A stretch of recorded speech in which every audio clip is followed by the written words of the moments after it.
Graças, paz, mais uma manhã com vocês, neste nosso quadro Café com Reflexão. E ontem ainda falei de liberdade, mas perguntando se vocês eram livres, não é? E hoje eu quero dar continuidade a esta mesma fala, mesmo porque é um assunto de suma importância para a igreja, não é? Em todo tempo, mas principalmente nos dias em que nós estamos vivendo, pois tem misturado muito conceito de liberdade dentro da igreja e, de alguma forma, quando falamos de liberdade pautado na palavra do Senhor, é alguma coisa que a gente desfruta mesmo, com muito prazer, com enriquecimento tanto do espírito quanto elevação da alma, e com certeza nada nos pesa na consciência para nos condenarmos de que tais atos que praticamos, de alguma forma, foram atos ilícitos, não é?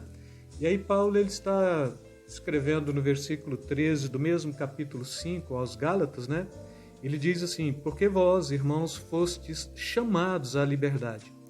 Não useis então da liberdade para dar ocasião à carne, mas servi-vos uns aos outros pelo amor. Quando ele está trabalhando isso aqui, como eu falei ontem mesmo, ele estava tentando quebrar o conceito de um segmento chamado judaizante, que propunha que os cristãos tinham que sim aceitar a graça, mas tinham de cumprir alguns rituais da lei. E ele trabalha este conceito aqui no capítulo 3 de uma forma mais intensa, de uma forma mais central mesmo, não é? Trazendo a proposta de que aquela igreja havia começado no espírito, estava terminando na carne, ou seja, eles aceitaram a Jesus, eles foram redimidos, eles foram regenerados, eles tiveram então a plena comunhão com Deus e de repente chega um grupo de burocratas judaicos, vamos dizer assim, judeus ou cristãos de origem judaica, propondo: olha, vocês têm de cumprir alguns rituais da lei. E Paulo vai trabalhando isso até trazer a consciência de que eles não tinham que trabalhar mais nenhum aspecto da lei, porque a lei era uma velha aliança e, de fato, não estava pautado dentro do aspecto da graça, senão que a lei ela serviu para trazer a possibilidade de que a graça acontecesse em Cristo Jesus. E aí já tem segmentos hoje do Evangelho que trabalham contra o Velho Testamento, não é? Falando que todo o Velho Testamento é da morte, então a gente vive a graça porque é nova aliança em Cristo Jesus.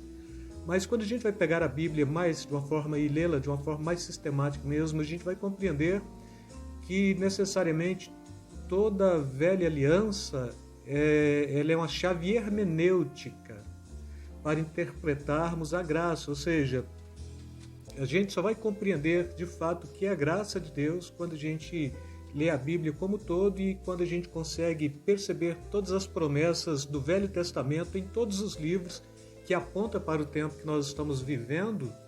E aí sim a gente vai falar, então, lei é morte e graça é vida? Não. O Velho Testamento ele é uma chave hermenêutica para, de fato, hermenêutica significa a arte de interpretar escritos, não é? Hermenêutica sagrados, escritos antigos e sagrados. Então você pega o Velho Testamento e você tem a capacidade de lê-lo para, quando chegar no Novo Testamento, ter uma compreensão lógica. Você pega o Novo Testamento e lê, você é remontado ao Velho Testamento, porque a chave hermenêutica do Novo Testamento é o Velho Testamento, e isto não se negocia mesmo, é a palavra de Deus. E próprio Paulo ele está falando que toda palavra divinamente inspirada ela é apta para, e ele começa a propor, não é? Para ensinar, para redarguir, para corrigir. E quando ele está falando palavra inspirada, ele não está falando de nenhum escrito que tinha no Novo Testamento, pois ele é o primeiro escritor mesmo do Novo Testamento, mas ele estava falando toda palavra inspirada do Velho Testamento. Ele estava falando dos profetas, estava falando dos salmos, estava falando dos provérbios, não é? Estava falando de alguns aspectos da palavra de Deus no Velho Testamento que de fato era inspirado para a nossa condição, para a nossa repreensão. E aqui quando Paulo está falando não useis da liberdade com pretexto para a carne, para dar vazão à carne, o cristão ele deve compreender justamente isto, porque há uma luta contínua na vida de cada cristão. A gente pode até chamar isso de dualismo.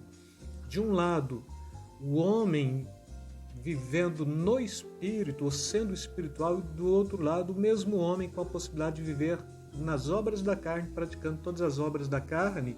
E quando Paulo está falando mesmo, fostes chamado para a liberdade, não useis então da liberdade para dar ocasião à carne, ele está mostrando que agora você tem a capacidade de ter esta natureza que é espiritual e que pode subjugar todas as obras da carne e viver uma vida pautada única e exclusivamente na adoração, na condução pelo Espírito Santo.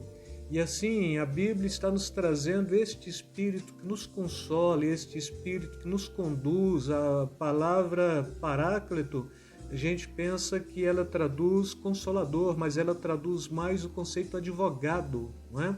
É muito comum a fé cristã falar que Jesus é o nosso advogado fiel, que advoga nossas causas, e é verdade, mas quando pega-se Paráclito no grego é advogado. Então o Espírito Santo ele está aí tomando as suas causas, defendendo você e ainda justificando você, mas para que você possa levar uma vida de plena liberdade no Espírito. E aí, por que não usar da carne como pretexto? Eu penso que já falei isso, mas se não falei, eu vou frisar outra vez que é uma forma de guardar nos vossos corações, senão eu quero estar falando porque você aqui é homem espiritual e você pode ser homem carnal também. E quando você dá liberdade excessiva à carne, Paulo está falando usando então da liberdade para dar ocasião à carne, né? Ele está falando que então a gente vai servir a esta carne. E nós não fomos chamados mais para servir a carne, mas servir uns aos outros pela caridade ou pelo amor. Agora, por que, irmãos? Porque o fruto da carne e o fruto do Espírito são antagônicos.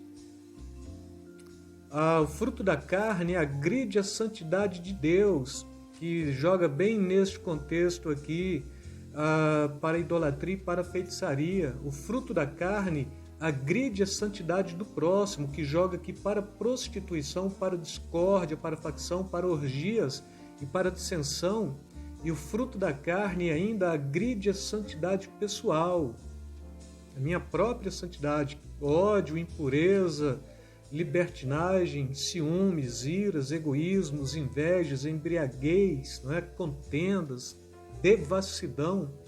E esta proposta paulina, ela é uma proposta chave para a fé cristã, não é?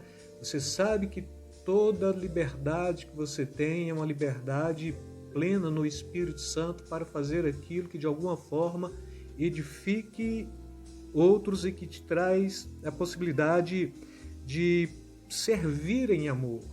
E quando fala servir em amor, servir quem? Servir o reino de Deus em amor. Servir a Deus em amor, não é? A pessoa do Pai, do Filho e do Santo. Então, do Espírito Santo. Se estou servindo a Deus em amor, eu devo compreender que o próximo ato é servir o próximo em amor também, não é? Servindo uns aos outros pela caridade. Então eu posso estar me relacionando dentro da comunidade, sendo um bom servo, um bom assistente, um bom mordomo de Deus, pois então a graça é alguma coisa que me libertou destas coisas todas, destas agressões todas, para viver plenamente na condução e na direção do Espírito Santo, que é muito mais prazeroso do que estar buscando qualquer tipo de sentimento prazeroso que seja passageiro, que seja de curta duração e que traz um resultado muito mais maléfico do que viver na ação e no poder do Espírito Santo. Por exemplo, quando a Bíblia está trazendo o Espírito Santo como consolador, ele é aquele que nos conduz e nos consola o tempo todo. Na tristeza o crente é consolado, mesmo no enlutamento o crente é consolado, na enfermidade o crente é consolado, na vida tranquila e de paz o crente é consolado. Então tudo que resta na vida do crente, de fato, é esse consolo que é dado pelo Espírito Santo, que é o ápice mesmo do conceito da graça, não é? O amor de Deus, o sacrifício do Filho e a unção do Espírito Santo, unção e condução do Espírito Santo, para de fato conseguirmos nos locomovermos no reino, fazendo bem e amando e tendo plena liberdade. Que Deus, mais uma vez, possa vos abençoar rica e abundantemente, e quero aqui despedir outra vez, deixando aí um beijo na alma, beijo no coração de cada um de vocês. Fiquem na paz, amados.